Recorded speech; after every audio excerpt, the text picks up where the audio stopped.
The tragic story begins here at the Westport Pharmacy on Annapolis Road.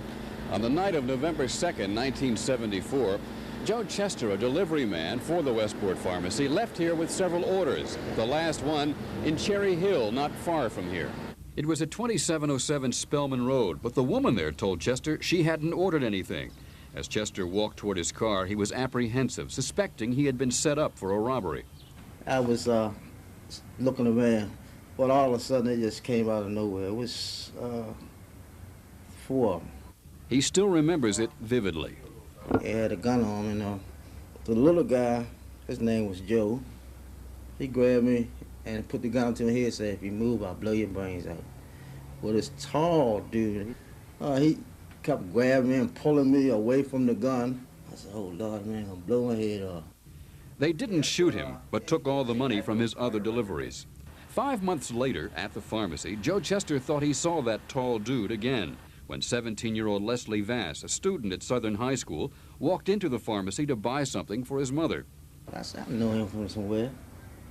And he left out this. I said, "That's the one that robbed me." The police arrested Vass outside the pharmacy. At the trial, Joe Chester again identified Leslie Vass as one of the men who had robbed him, picking Vass out of the courtroom audience. I had nothing to do with it. Leslie Vass, who is now 27, was sentenced to 20 years in prison, despite his pleas of innocence. But after serving 8 years, Vass was approached by another inmate who gave Vass a photo of this man, Bucky Nutt, who the inmate said was bragging that he, Nutt, actually committed the Cherry Hill robbery and got away with it. He said, "All you got to do is take the picture and have your lawyer send someone to the victim with it." But Leslie Vass spent 2 more years in prison before the police agreed to show the photo of Bucky Nutt to robbery victim Joe Chester. I say, "What is he doing out?" Because I picked him right out. I said, "What is he doing out?" He said, "That's the one that," I said, "Yeah, that's the one." He said, "Well, you picked the wrong man." Well, I was shocked, and I certainly wanted to get to the bottom of it as fast as possible.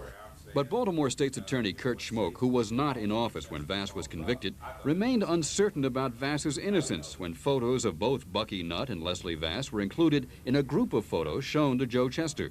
Detectives went out to see Mr. Chester, asked and showed him a spread of 5 photographs and asked him to identify the man who robbed him, and consistently he identified Mr. Vass. But Joe Chester finally convinced everyone when for the first time he heard Vass speak at a hearing. He was the same color, and they had the same kind of bush, and it was the same height, but they didn't have the same voice. I didn't hear Leslie Vass speak until he was in the courtroom. I'm convinced now that the victim made an error, and I do not believe that Mr. Vass in any way participated in that crime. So the wrong man is now a free man, living with his fiancée in West Baltimore.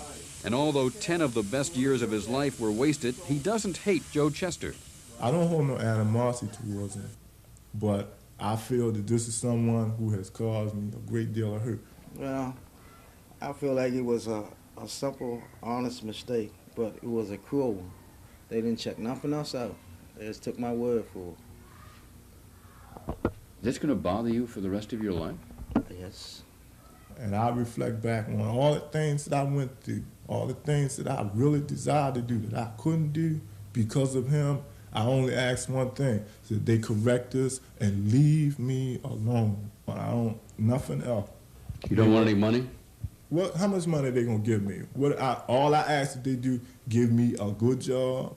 Vass has had trouble finding and holding a job because his only work history was in prison. So in a way, the wrong man is still being punished wrongfully. I'm Jack Bowden, Channel 2 News.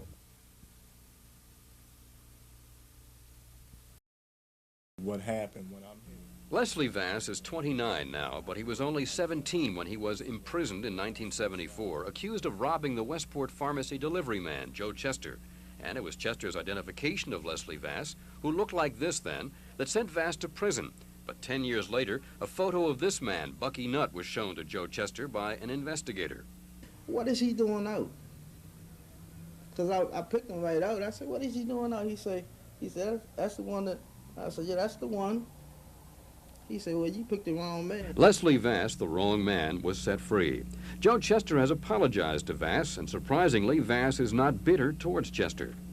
I'm just glad that he acknowledged honestly what happened, right? That he was open and honest about it and didn't, hide it after he realized that he had made the mistake.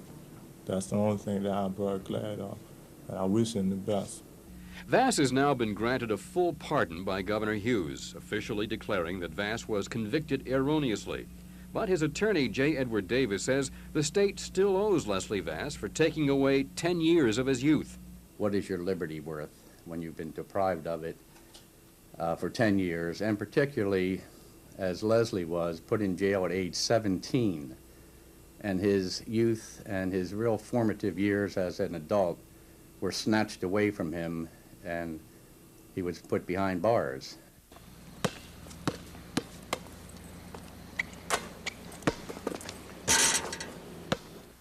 Leslie Vass was a varsity basketball player at Southern High School when he was falsely accused and imprisoned. I had high hopes of playing high school ball into college and all, but... Think you might have gotten a scholarship? I believe so. I believe so. I really do. Pro ball? I would have tried my best, and I'm still trying. I haven't given up that hope of... But at 29, Vass's dream of pro ball may be just that, a dream. His attorney has petitioned the Maryland Board of Public Works for an appropriate sum of money to compensate Vass for the damage done to his life and to his dreams. And I'm confident, though, that the Board of Public Works, through the leadership of the governor, will make a significant award to Leslie to reshape his life. That's what it's all about. And you wouldn't get any percentage of that at all? No, we don't want any. We think people like Leslie need help. Any compensation he gets goes to him and him alone, no one else, so he can start his life out. Leslie Vass says the money will help, but he says so does the generosity of his lawyer and the others who have helped him. Jack Bowden, Channel 2 News.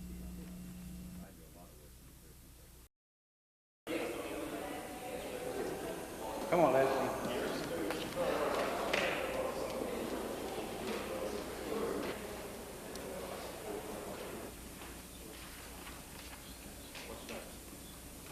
I don't know if that has been considered by the board. I looked at this matter simply as the common denominator of every citizen of our state. It has nothing to do with your lost income, has nothing to do with your family circumstances, and it certainly has nothing to do with your future income or your education. It has to do with what everybody in this country has the basic right to, and it's liberty. How do you feel now coming out? What does the state owe you? Are you angry? Are you bitter? What I'm bitter at the system itself, but I'm not bitter at the people, because I've realized that what's happening now is really because of finance. It's not really the concern about actually what happened, not the thing that at the time of me being in prison that I was 17 and in high school, and when I came home I was 28, so my whole development